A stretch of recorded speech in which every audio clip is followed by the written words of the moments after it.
গল্পের শুরুতেই কয়েকটা বন্দুকের উপর কেউ একজনকে জাদু করতে দেখা যায়, কিন্তু তার মুখটা দেখা যাচ্ছিল না। সময়টা তখন 2021।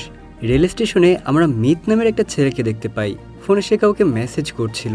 আসলে একজন এন্টিক কালেক্টর তাকে মেসেজ করছিল। মিতের কাছে বেশ কিছু পুরাতন জিনিস আছে, আর সেগুলো কেনার জন্যই এই লোকটা তার বাড়িতে এসেছে। মেসেজ পেয়ে সে দ্রুত বাড়িতে চলে আসে। আমরা দেখতে পাই তার বাড়িটা অনেক পুরাতন। আসলে সে এটা উত্তরাধিকার সূত্রেই পেয়েছে। মিত কালেক্টরকে এক এক করে বিভিন্ন জিনিস দেখাচ্ছিল। এর মধ্যে হঠাৎ করে সে একটা বক্স নিয়ে এসে তাকে একটা পুরাতন বন্দুক দেখায় আর বলে এটা তার পারিবারিক সম্পত্তি। বহু বছর ধরে এটা তার পরিবারের কাছেই আছে। মিত বলে তার দাদা থাইল্যান্ডের প্রথম ডিপার্টমেন্টাল স্টোরের মালিক ছিলেন, আর ইংরেজরা দাদাকে এটা উপহার দিয়েছিল। তাই নিঃসন্দেহে এটা থাইল্যান্ডের একটা ঐতিহাসিক বন্দুক। কিন্তু লোকটা মিতের কথা শুনে এগুলো বিশ্বাস করে না। তাই সে তখন তার দাদার একটা ছবি দেখায়, আর সেই ছবিতে তার দাদা আর তার দাদির পাশেই এই বক্সটা ছিল। এটা দেখে তখন কালেক্টর তার কথা বিশ্বাস করে। কালেক্টর তখন এই বন্দুকটার দাম বলে 15 লক্ষ টাকা। কিন্তু মিত আশা করেনি যে সে এত টাকা পাবে, তাই সে একটু ঘাবড়ে যায়। আর কালেক্টরকে বলে ঠিক আছে, আমি আমার মায়ের কাছ থেকে অনুমতি নিয়ে তারপরে আপনাকে জানাবো। কালেক্টর তখন বলে তোমার মাকে বলবে আমি এটার জন্য সর্বোচ্চ 18 লাখ পর্যন্ত দিতে পারবো। পরের দৃশ্যে যাওয়ার আগে চলুন ঘুরে আসি মায়াজাল থেকে। পবিত্র রমাদানে বাংলা ভাষায় 10 মিলিয়ন প্লাস তথা 1 কোটিরও বেশি সাবস্ক্রাইবারের চ্যানেল মায়াজালের অ্যাডমিন প্যানেল কয়েকজনকে হাতে কলমে 52টি মাস্টার ক্লাসে 100 ঘন্টারও বেশি সময় ধরে লাইভে শেখাবে proper content creation, complete AI integration, YouTubing এবং প্রিমিয়াম ভিডিও এডিটিং এর মাধ্যমে ফ্রিল্যান্সিং ক্যারিয়ার ডেভেলপমেন্ট। তো বিস্তারিত জানতে ঢু মেরে আসতে পারেন ডেসক্রিপশনে এবং প্রথম কমেন্টে থাকা লিঙ্কে। এরপর আমরা দেখতে পাই মিত একটা কবরস্থানে এসে তার মায়ের সাথে কথা বলছে। আসলে তার অনেক বছর আগেই তার মা মারা গেছে। মিত তার মায়ের কবরের সামনে এসে বলে এই বন্দুকটা বিক্রি করে আমি অনেক টাকা পাবো, আর সেই টাকা দিয়ে আমি একটা গাড়ি কিনতে পারবো। তাই যদি তুমি এতে রাজি থাকো তাহলে আমাকে একটা সিগন্যাল দাও। আর ঠিক সেই সময় গির্জার ঘন্টা বেজে ওঠে, আর এটা দেখে মিত ভাবে তার মা তাকে পিস্তলটা বিক্রি করার অনুমতি দিয়ে দিয়েছে। সে পিস্তল হাতে গির্জার বাইরে আসতেই হঠাৎ সূর্যগ্রহণ হয়। চারপাশে মেঘ অন্ধকার হয়ে আসে। মিত খেয়াল করে তার বক্সের ভেতর আলো জ্বলে উঠেছে। বক্স খুলে সে দেখতে পায় পিস্তলটা অদ্ভুতভাবে জ্বলজ্বল করছে। সে পেছনে ফিরতে দেখে সেখানে অন্য একটা দৃশ্য। কি হচ্ছে সে কিছুই বুঝে উঠতে পারছিল না। আর ঠিক তখনই সেই বন্দুকটা ভুল করে ফায়ার করে ফেলে, আর সাথে সাথে মিত বর্তমান সময় থেকে 177 বছর পেছনে চলে যায়। সে যে গির্জার সামনে সে দাঁড়িয়েছিল সেটা কেবলমাত্র বানানোর কাজ শুরু হয়েছে। আসলে সে টাইম ট্রাভেল করে 1844 সালে চলে এসেছে।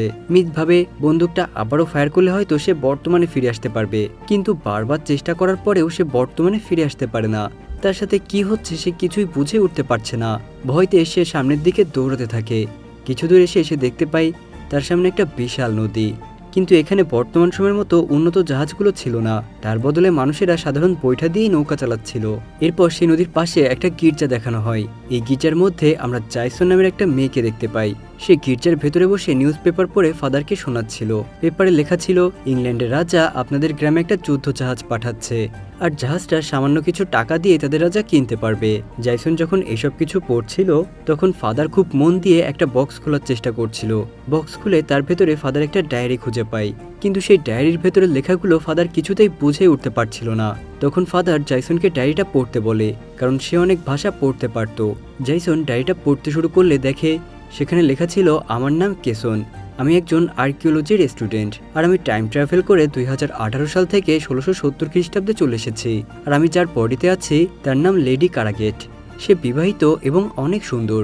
এতটুকু শুনে ফাদার জাইসনকে বক্সটা দিয়ে বলে তুমি বাকি ডায়েরিগুলো পড়ে দেখো, ঘটনাটা খুবই ইন্টারেস্টিং, তাই সবটা পড়ে আমাকে খুলে বলবে। তো এরপর আমরা বো নামের একটা ছেলেকে দেখতে পাই। সে তখন ফ্লোরে শুয়ে ঘুমাচ্ছিল, আর ঘুমের মধ্যেই বো জাইসনের মতো একটা সুন্দরী মেয়েকে ডায়েরি লিখতে দেখে যার নাম লেডি কারাগেট। বো ডায়েরির কাছে গিয়ে সেটা পড়তে গেলেই কারাগেট সেটা বন্ধ করে উঠে চলে যায়। সাথে সাথেই বইয়ের ঘুম ভেঙে যায়। কি একটু অবাক লাগছে? সব রহস্য আমরা কিছুক্ষণ পরেই জানতে পারবো। বো এই একই স্বপ্ন অনেক বছর ধরে দেখে আসছে, আর সে এই স্বপ্নে দেখা মেয়েটাকে এক প্রকার ভালোই বেসে ফেলেছে। সে লেডি কারাগেটের ছবি পর্যন্ত এঁকে রেখেছে নিজের রুমে।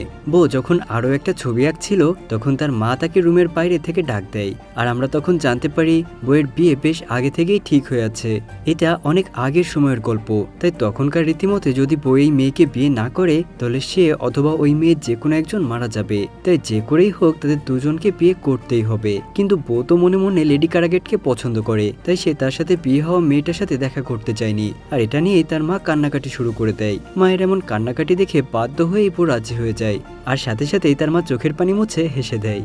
তো এরপর দেখা যায় বউ তার পরিবার নিয়ে মেয়েদের বাড়িতে এসেছে দেখা করার জন্য। আসলে বউ যেই বাড়িতে এসেছে সেটা জাইসনের বাড়ি, আর তার সামনে জাইসনের বাবাই বসে আছে। সে ওই সময়কার সেনাপ্রধান ছিল। জাইসনের বাবা বলে, আমার মেয়ে তো এই মুহূর্তে বাড়িতে নেই, সে গির্জায় গিয়েছে পড়াশোনা করতে, তাই আপনারা দয়া করে একটু অপেক্ষা করুন। কিন্তু বউ তখন বলতে শুরু করে, আসলে 4 বছর আগে আমাদের বিয়ে ঠিক হয়েছে, কিন্তু আমি কাজে ব্যস্ত থাকার কারণে তার সাথে দেখা করতে পারিনি। কিন্তু আসলে আমি এই বিয়েটা করতে চাই না। এটা শুনে বউয়ের বাবা মা এক প্রকার শকে চলে যায়।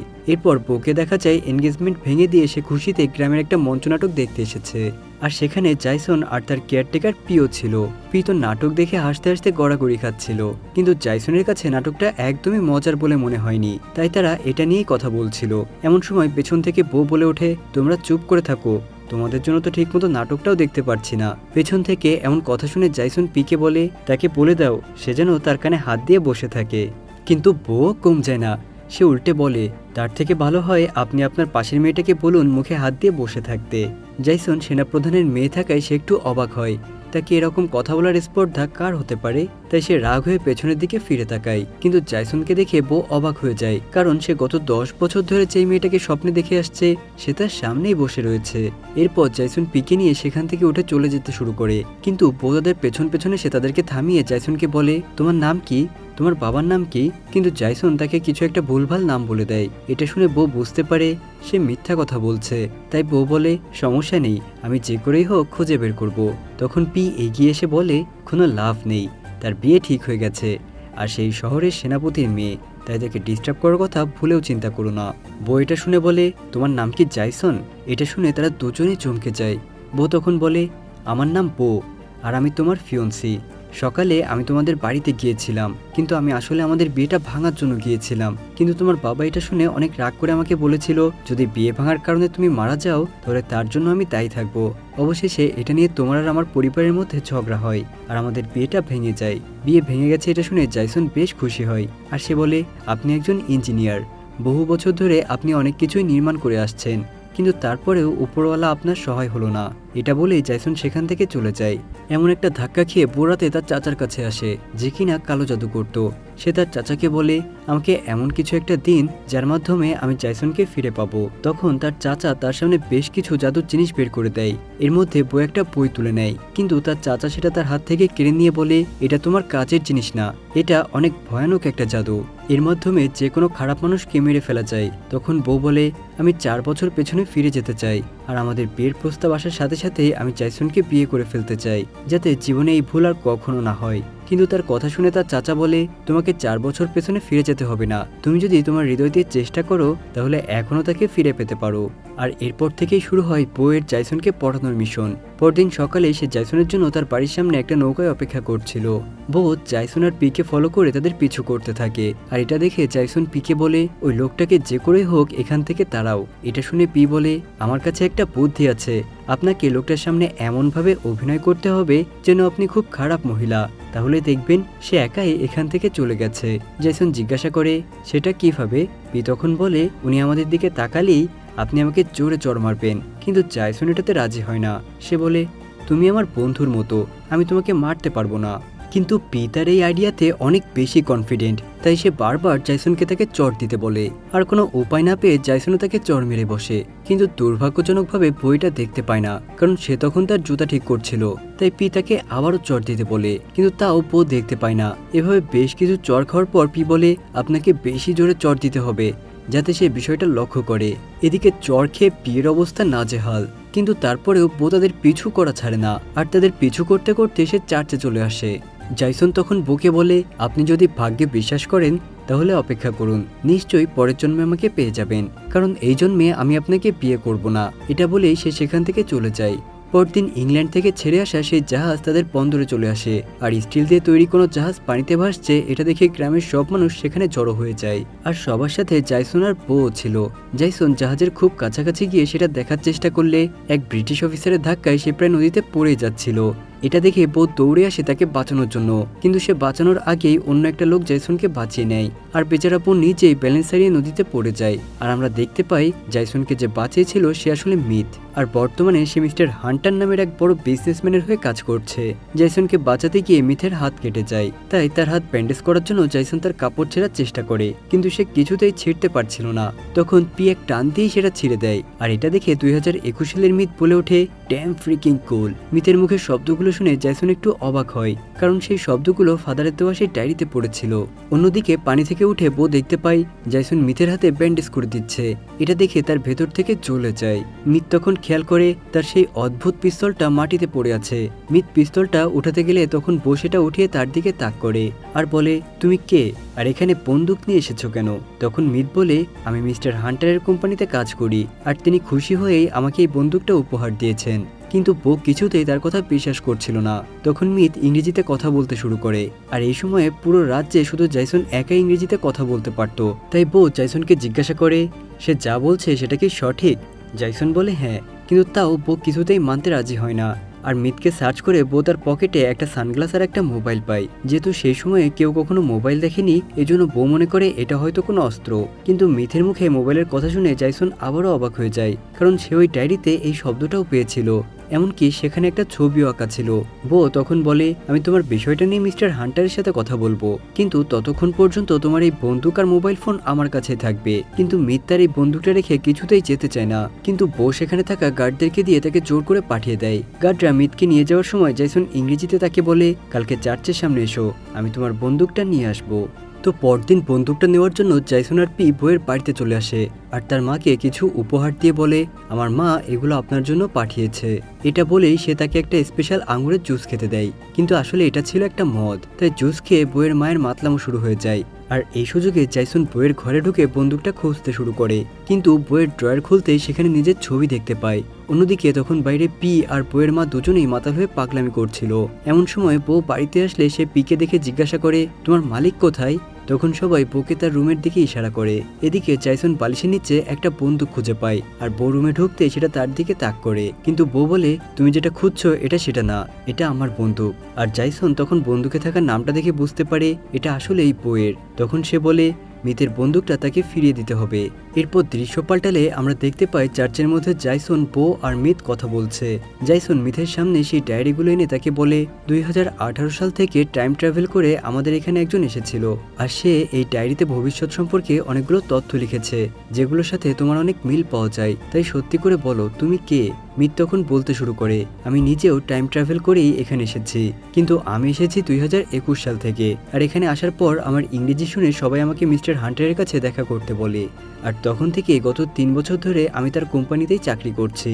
আর এই বন্দুকটা দিয়ে সূর্যগ্রহণের দিন গুলি করার কারণেই আমি এখানে পৌঁছেছি। তাই আমার মনে হয় আমার এখান থেকে ফিরে যেতে হলে আবারও কোনো সূর্যগ্রহণের দিনই গুলি করতে হবে। এজন্য আমি বন্দুকটা সবসময় আমার সাথে নিয়ে চলি। মিথের কথা শুনে জেসন বলে, সূর্যগ্রহণের ব্যাপারে ফাদার অবশ্যই তোমাকে সাহায্য করতে পারবে। আর তখন তারা তিনজন ফাদারের সাথে দেখা করতে আসে। ফাদার বলে, এরপরে সূর্যগ্রহণ হবে ঠিক 2 মাস পর। এটা শুনে মিথ খুশিতে ফাদারকে অনেক ধন্যবাদ জানায়। ফাদার আরও বলে, সূর্যগ্রহণ অনেক অল্প সময়ের জন্য হবে, কিন্তু এরপরে সূর্যগ্রহণ কবে হবে সেটা বলা অসম্ভব। জেসন তখন ফাদারকে বলে, ভালোই হয়েছে, আমরা 2 মাস সময় পাবো, কারণ মিথের মাধ্যমে ডায়েরিটা পড়িয়ে ভবিষ্যৎ সম্পর্কে অনেক কিছু জানা যাবে। ঠিক তখনই ফাদার জেসনের থেকে ডায়েরিটা কেড়ে নিয়ে বলে, ভবিষ্যৎ সম্পর্কে জানার অধিকার আমাদের নেই, তাই সেই ব্যাপারে না জানাই ভালো। এটা বলে সে ডায়েরিগুলোকে উঠিয়ে রাখে।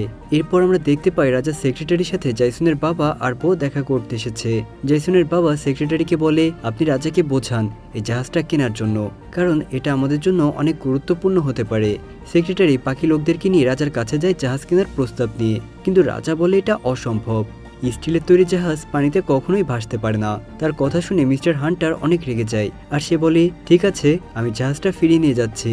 কিন্তু বউ তখন তাকে শান্ত হতে বলে, আর বলে, আমি স্টিলের একটা ছোট্ট মডেলের জাহাজ তৈরি করে রাজাকে দেখাবো, আর এটা যদি পানিতে ভাসে তাহলে তিনি বিশ্বাস করবে। আর এতে মিস্টার হান্টার রাজি হয়। এরপর থেকে শুরু হয় সেই ছোট্ট জাহাজ তৈরির কাজ, আর এই কাজে তাকে জেসন আর মিথও সাহায্য করছিল।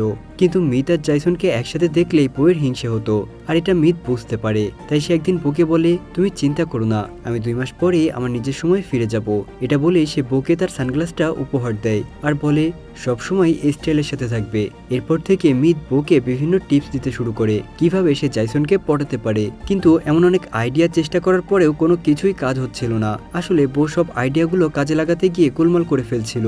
তখন অবশেষে মিত তাকে বলে, ঠিক আছে, তুমি কিছুদিনের জন্য জাইসনের সাথে একদমই কথা বলবে না, তাকে ইগনোর করে যাও। আর বউ তেমনটাই করে। একদিন জাইসন তাদের জন্য খাবার নিয়ে আসে। তখন বউ তাকে শুনিয়ে বলে, আমি আজকে আমার এক মেয়ে বান্ধবীর সাথে ডিনারে যাচ্ছি। কিন্তু জাইসন তার এই কথায় কোনো রিয়াকশনই করে না। উল্টো মিতের হাত নোংরা থাকায় সে মিতকে নিজের হাতেই খাইয়ে দেয়। আর এটা দেখে বউয়ের মাথায় কাজ করছিল না। যাই হোক, এভাবেই একদিন জাহাজ বানানোর কাজ শেষ হয়ে যায়। আর সেটা পরীক্ষা করার জন্য চালু করা হলে হঠাৎ করে সেটা ব্লাস্ট হয়ে যায়। বউ সবাইকে নিয়ে মাটিতে ঝুঁকে পড়ে। আর সেখান থেকে উঠে তাদের দুজনকে জিজ্ঞাসা করে, তোমরা ঠিক আছো তো? কিন্তু মিত খেয়াল করে জাহাজের একটা অংশ বউয়ের পেছনে ঢুকে গেছে। এটা দেখে মিত সেখানেই জ্ঞান হারায়। রাতে ডাক্তার ডেকে আনা হয় বউয়ের চিকিৎসার জন্য। ডাক্তার যখন বউয়ের ক্ষতস্থানে সেলাই করছিল তখন বউ মিতকে বলে, আমার দুর্ঘটনা হলেও আমি খুশি, কারণ বিপদটা আমার উপর দিয়ে গেছে, জাইসনের কিছুই হয়নি। আর তার এই কথাগুলো আড়াল থেকে জাইসন শুনে ফেলে। সে বুঝতে পারে আসলে বউ তাকে কতটা ভালোবাসে। তাই সে বউয়ের সামনে সে তাকে মিষ্টি করে জিজ্ঞাসা করে, তুমি কি এখন ভালো বোধ করছো? এটা শুনে বউয়ের মনে তো লাড্ডু ফুটে যায়। তো পরদিন কাজ করার সময় সে ইচ্ছে করে নিজের হাতে আঘাত করে। আর তখনই জাইসন দৌড়ে তার কাছে আসে। বউ তখন একটা ফুল দিয়ে তার দিকে এগিয়ে বলে, এটা হচ্ছে রেড লিলি। আর আগের দিনের মানুষ বলতো এটা নাকি অপরিসীম ভালোবাসার নিদর্শন। জাইসন কিছু না বলে মুচকি হেসে ফুলটা নিয়ে সেখান থেকে চলে যায়। এরপর দিন তারা দুজন একসাথে একই নৌকায় করে কাজে আসে। আসলে দেখে বোঝাই যাচ্ছিল তাদের দুজনের মধ্যে এখন সম্পর্কটা গাঢ় হতে শুরু করেছে। আর কাজের এক ফাঁকে বউ মিতকে বলে, আমি প্রথম দেখা থেকে জাইসনকে বিয়ে করতে চাই। কিন্তু মিত তখন তাকে জিজ্ঞাসা করে, তুমি কিভাবে শিওর হলে যে জাইসনই তোমার জন্য সঠিক মেয়ে? বউ তখন বলে, আমি গত 10 বছর ধরে তাকে স্বপ্ন দেখেছি। আর জাইসন আড়াল থেকে তাদের এই কথাটা শুনে ফেলে। রাতে বউ আর দেরি না করে জাইসনকে বিয়ের জন্য প্রপোজ করে দেয়। কিন্তু জাইসন বলে, আমি দেখতে যদি তোমার স্বপ্নের ওই মেয়েটার মতো না হতাম তাহলে নিশ্চয়ই তুমি আমাকে বিয়ে করতে না। এটা বলে সে সেখান থেকে চলে যায়। বউয়ের মনটা ভেঙে যায়। কিন্তু তারপরেও সে ওই স্টিলের জাহাজ তৈরি করে রাজাকে দেখায়। কিন্তু তারপরেও রাজা জাহাজটা কিনতে চায় না। উল্টো সে বলে, এখন যদি আমাদের বউই জাহাজ বানাতে পারে তাহলে আমরা টাকা দিয়ে কেন জাহাজ কিনতে যাব? এদিকে রাতে বউ জাইসনের কথা চিন্তা করে একা নৌকায় বসেছিল। তখন সে খেয়াল করে রাজার প্রহরীরা ব্রিটিশ ফ্যাক্টরি থেকে কিছু বক্স তাদের নৌকায় তুলে নিচ্ছে। এটা দেখে বউয়ের মনে প্রশ্ন আসে, যদি তারা জাহাজ না কিনে তাহলে ভবিষ্যতে কি হতে চলেছে? তাই সে সোজা জাইসনের কাছে আসে আর তাকে বলে, আমাদের ওই ডায়েরিটা পড়ে দেখতে হবে, তাহলে আমরা আসল ভবিষ্যৎ জানতে পারবো, আমাদের সাথে আসলে কি হতে যাচ্ছে সেটাই জানতে পারবো। তাই প্ল্যান মতো তারা দুইজনেই চার্চে চলে আসে। কিন্তু সেখানে এসে লকার খুলতে দেখে ভেতর থেকে ডায়েরি গায়েব। তখনই তারা সেখান থেকে মুখোশ পরা একটা লোককে যেতে দেখে। অনেক চেষ্টা করার পর বউ লোকটাকে ধরে ফেলে। আর তারা দেখে এটা আসলে মিত ছিল। সে কালো কাপড়ে মুখ ঢেকে ডায়েরি চুরি করতে এসেছে। বউ যখন জিজ্ঞাসা করে মিত কেন ডায়েরি চুরি করতে এখানে এসেছে, সে তখন বলে, মিস্টার হান্টার আমাকে রাগ করে বলেছে তোমাদের রাজা জাহাজটা কিনবে না, তাই এবার আমি এটা তোমাদের শত্রু ভিয়েতনামকে বিক্রি করে দেব। আর তাই আমি ডায়েরি থেকে দেখতে এসেছি এরপর আমাদের সাথে কি হতে যাচ্ছে। তখনই জাইসন আর বউ বুঝতে পারে তারা এখানে যে উদ্দেশ্যে এসেছে মিত সেই একই উদ্দেশ্যে এসেছে। মিত তখন ডায়েরিটা বের করে পড়তে শুরু করে। আর সেখানে লেখা ছিল, ইংল্যান্ডের রাজা একটা স্টিলের জাহাজ থাইল্যান্ডে পাঠায়, কিন্তু থাইল্যান্ডের রাজা এটা কিনতে রাজি হয় না, তাই তারা জাহাজটা ভিয়েতনামের কাছে বিক্রি করে দেয়। আর এর অপরাধে রাজা মিস্টার হান্টারকে এখান থেকে বের করে দেয়। আর ঠিক তখনই বাইরে বিশাল বজ্রপাত হয়। ভয়ে জাইসন বউকে জড়িয়ে ধরে, কিন্তু এই সুযোগে মিত ডায়েরির কয়েকটা পেজ ছিঁড়ে নিজের কাছে রেখে দেয়। রাতে বউ তার সেই জাদুকরি আঙ্কেলকে নিয়ে রাজার স্টোররুমে ঢুকে পড়ে, যেখানে গত রাতের আনা ব্রিটিশ ফ্যাক্টরির বক্সগুলো রাখা হয়েছিল। আর সেখানকার একটা বক্সে তারা দেখতে পায় তার ভিতর রাখা হয়েছে অনেক অস্ত্র। আর স্টোররুমে এরকম আরো অনেকগুলো বক্স রাখা ছিল। তারা বুঝতে পারে নিশ্চয়ই মিস্টার হান্টার আর রাজা এক হয়ে কোনো বিশাল পরিকল্পনা করছে। অন্যদিকে মিত যখন লুকিয়ে মিস্টার হান্টারের কথা শুনছিল তখন সে ধরা পড়ে যায়। আর মিত তখন বলে, আমি টাইম ট্রাভেল করে ভবিষ্যৎ থেকে এসেছি।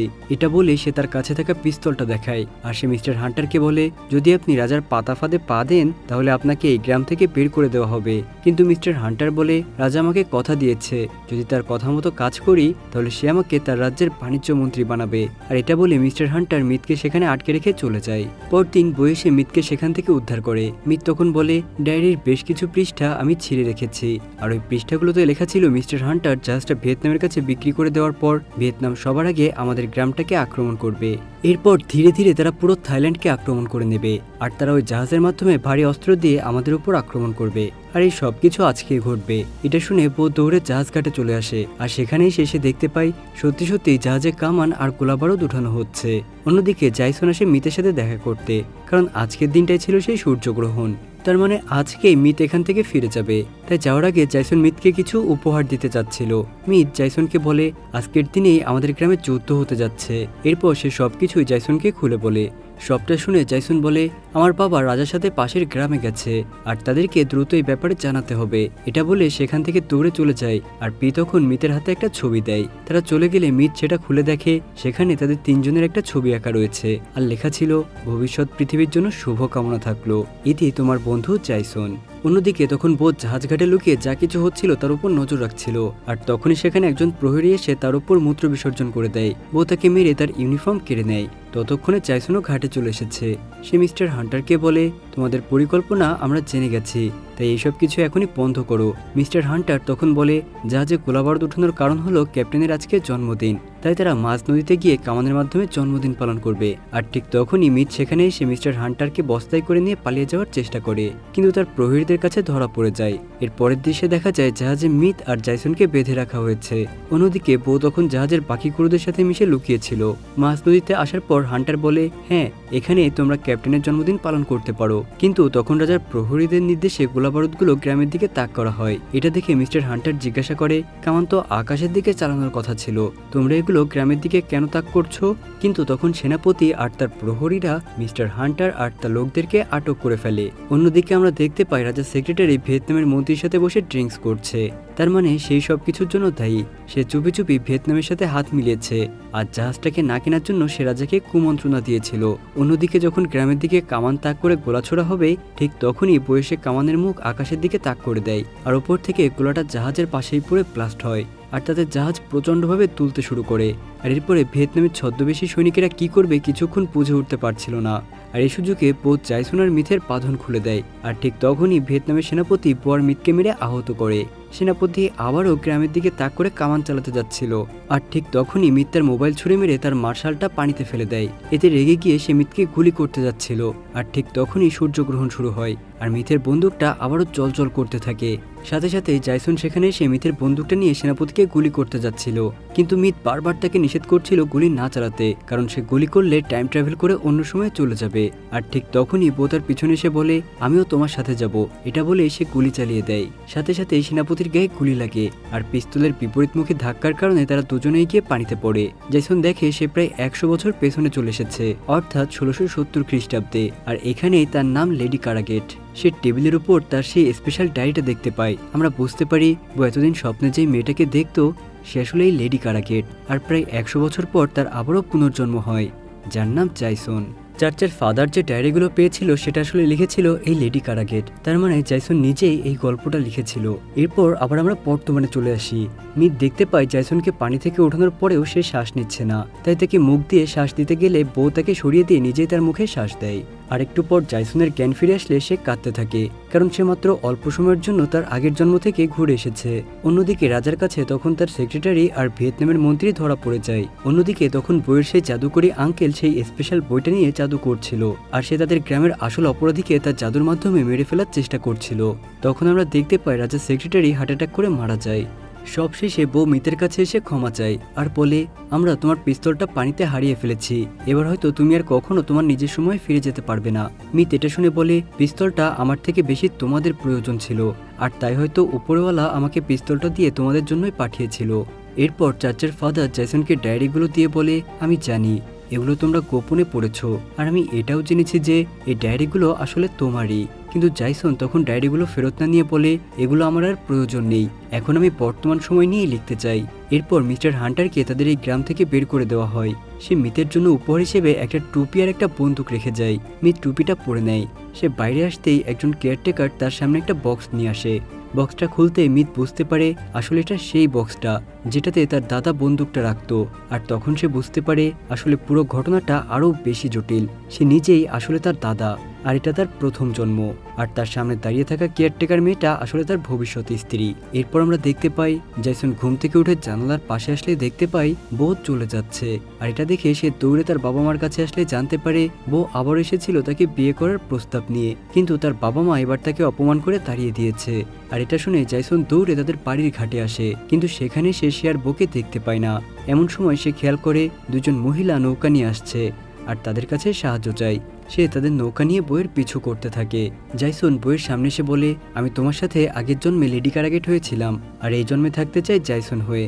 বউ তখন বলে, তোমাকে দেখার পর থেকে আমি আর কখনো লেডি কারাগেটকে স্বপ্নে দেখিনি, আর তাই আমার শুধুমাত্র জেসনকেই চাই যে আমার এই জন্মের সঙ্গী হবে। এরপর আমরা দেখতে পাই গল্পের শেষ মুহূর্তে বউ আর তার সেই চাচা জেসন আর লেডি কারাগেটের সব ডায়েরিগুলো একটা বক্সে করে একটা জায়গায় মাটির নিচে পুঁতে রাখতে এসেছে। বউ বলে, গত জন্মে আমি নিজের হাতে এই ডায়েরিগুলো এখানে পুঁতে রেখেছিলাম। আর তখন তার আঙ্কেল বলে, আমিও স্বপ্নে দেখেছি কেউ একজন আমাকে এগুলো এখানে পুঁতে রাখতে বলেছে। এরপর আমরা দেখতে পাই 2022 সালে পুতান নামের একটা মেয়ে তার বাগানে গাছ লাগানোর জন্য মাটি খুঁড়তে গিয়ে সেই বক্সগুলো খুঁজে পায়। আর এখানেই আমাদের গল্পটাও শেষ হয়ে যায়। তো বন্ধুরা, আমাদের আজকের গল্পটা তোমাদের কাছে কেমন লেগেছে অবশ্যই কমেন্ট করে জানাবে কিন্তু। আল্লাহ হাফেজ।